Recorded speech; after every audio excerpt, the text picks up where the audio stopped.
passar direto para a nossa querida Ana Flávia, que ela prometeu que 2026 vai ser o ano da paz e amor.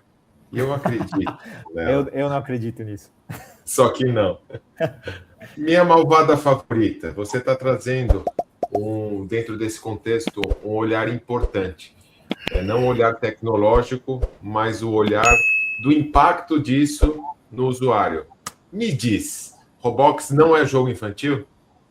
Bom dia, Renato. Bom dia, pessoal. Como é que vocês estão? Muito boas as discussões que a gente está ouvindo. Não é exatamente que eu vou ser Ana Flávia Paz e Amor, mas eu precisei me lembrar que eu sei muito pouco das coisas e que eu tenho que ter um pouco mais de paciência com os outros, mas basicamente tenho que ter mais paciência comigo, né? Então, uma coisa vai chamar a outra, tentaremos amainar um pouco o tom esse ano. Charles, só fazendo então um link com o que você está falando, eu acho interessante que o Roblox tenha sido proibido em países que têm um viés um pouco mais autoritário nas suas organizações políticas, né? Porque aqui, o que a gente está falando, o que eu estou falando, o que você está falando, ele é uma linha fina que fala que caminha entre tecnologia, liberdade de expressão, escolhas individuais, o papel do pai e da mãe na sociedade e o papel do Estado também na educação. E a gente sabe que educação e política andam lado a lado. Então, é um bololô esse tema aí, e eu quero colocar mais um grão de areia nessa confusão. Essa semana, gente, eu li um artigo na Folha de São Paulo, belíssimo, que eu acho que deveria ser impresso para todo mundo que é pai e mãe, ou que está pensando em ser pai e mãe, professores, educadores, e a gente deveria ler e reler esse artigo 500 milhões de vezes, porque ele traz uma visão muito sensível e muito ampla a respeito do que é o efeito do Roblox e, por consequência, de vários games na formação das nossas crianças, né? Então, eu vou deixar aqui no link depois, eu passo para a Paty colocar, mas o jornalista, a pessoa que escreveu, é um jornalista de dados e programador, e esse é interessante, esse fato dele ser programador, também formado em ciências biológicas na USP, o Daniel Mariani. E aí eu vou pedir para vocês me darem a permissão de eu ler o resumo do que é isso, né? Então, é uma história que está ilustrando um dos problemas mais difíceis da nossa era digital, que é sobre como a tecnologia pode transformar a vulnerabilidade humana, infantil, em lucro. Então, o Daniel, que é um programador experiente, passou 6 meses observando um troço super esquisito, né? Que eram as brigas constantes dele com o filho de 10 anos sobre o Roblox, que é essa plataforma gratuita, que hoje é utilizada por mais ou menos 150 milhões de pessoas diariamente, sendo que 40% delas são crianças, né? E o que ele descobriu é alarmante, né? E aí eu faço um recorte aqui, um parênteses. Tem uma antropóloga chamada Natasha Schull, que passou 15 anos estudando os modelos dos caça-níqueis de Las Vegas. E ela documentou como é que essas máquinas, desde os anos 80, geravam primeiro uma receita minoritária e depois disso passaram a representar 85% dos lucros dos cassinos no início dos anos 2000. Isso não foi por acaso, foi por design intencional. O objetivo era, através dessas máquinas caça-níqueis, criar aquilo que se chama zona da máquina, que é um estado hipnótico, onde você perde a noção do tempo e você joga compulsivamente. Só que agora, presta atenção, galera, o Roblox usa exatamente esses mesmos mecanismos psicológicos dessas máquinas, tendo como público-alvo as crianças. Como é que eles fazem isso?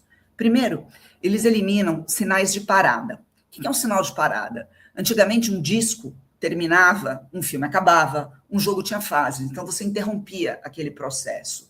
Hoje, as plataformas como Netflix e o Roblox emendam o conteúdo automaticamente, competindo com o sono, que é isso que o fundador da Netflix fala, eles não competem com a Amazon, eles competem com o sono.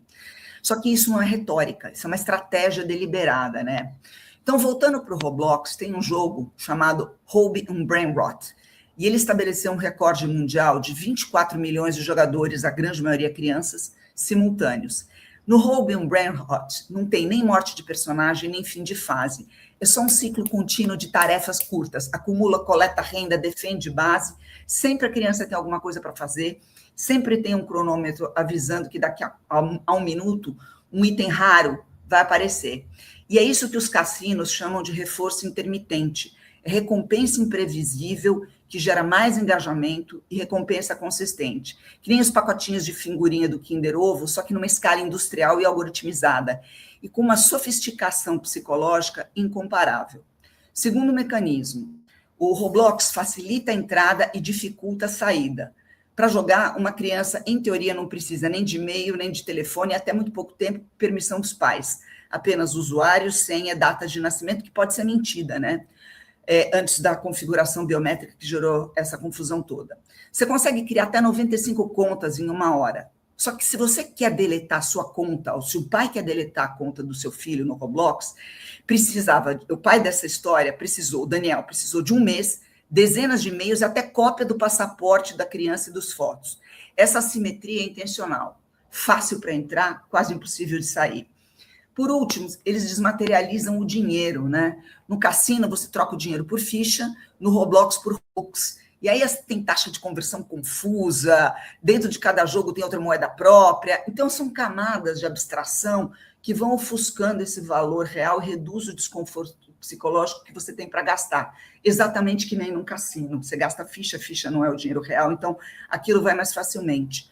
E aí, microtransação, R$3 para desproteger base, isso não desperta resistência, só que isso é oferecido constantemente. Resumo da ópera. A gente acha que quando as nossas crianças estão no Roblox, eles estão se divertindo. Não. Isso é mais um passo de todo esse processo societário que a gente tem de monetizar a psique das nossas crianças, de financiarizar todo e qualquer aspecto do comportamento humano. Então, a criança monetiza a frustração e fica com fomo, né? Por quê? Porque os amigos jogam juntos, tem eventos com data e hora marcada, tem itens raros que só aparecem em momentos específicos. Então, a criança, ela quer jogar, ela precisa jogar. Senão, ela perde esse investimento de tempo, de itens e a conexão social com os amigos. Isso é criado por e para desenvolvedores. Então, é o povo de tecnologia que faz isso. Todo mundo, um desenvolvedor falava, se todo mundo usa tática de aposta para criança, para gerar receita, se eu quero competir e que meu jogo seja visto, eu preciso adicionar aposta também. E é predatório esse sistema.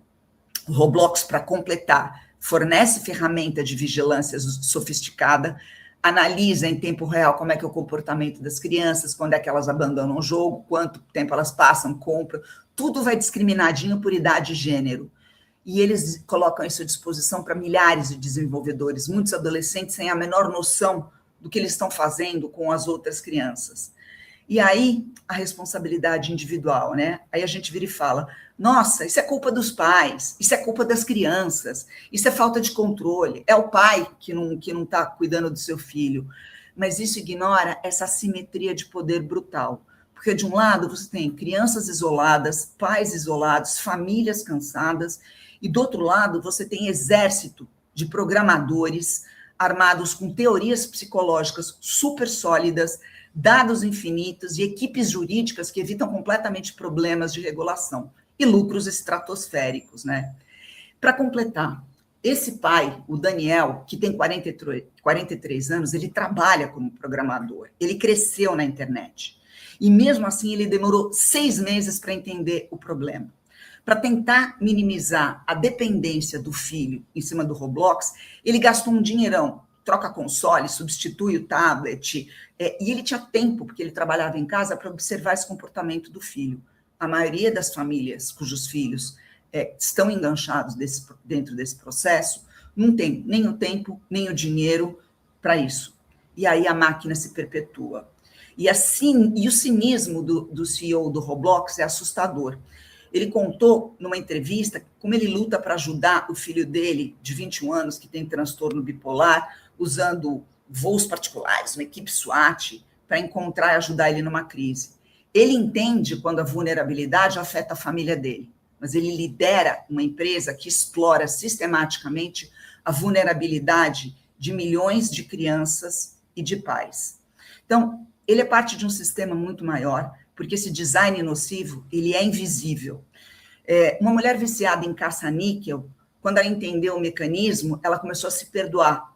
ela percebeu que ela era parte de um sistema muito maior, então a culpa dela de ser viciada se minimizou, porque ela entendeu que tudo isso é feito para não ser visto, né? E quando você não vê, você não entende. Então, quando você vê um pai brigando com um filho que não para de jogar, você vê um pai lutando e uma criança desobediente. A criança vê um pai injusto, o filho vê um pai severo. Só que nenhum dos dois entendia que tem alguma coisa no meio, sem nome, sem rosto e projetado para seguir assim. E aí, para terminar mesmo, Renato, eu acho que essa é a questão central da nossa era.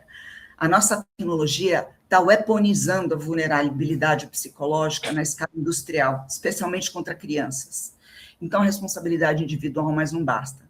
A gente precisa de responsabilização sistêmica das sociedades, regulação robusta e transparência. E o que me deixa chocada é que isso vem de países autoritários. Países democráticos não estão conseguindo lidar com isso. Então, a gente tem um baita de um problema em cima da mesa. É isso.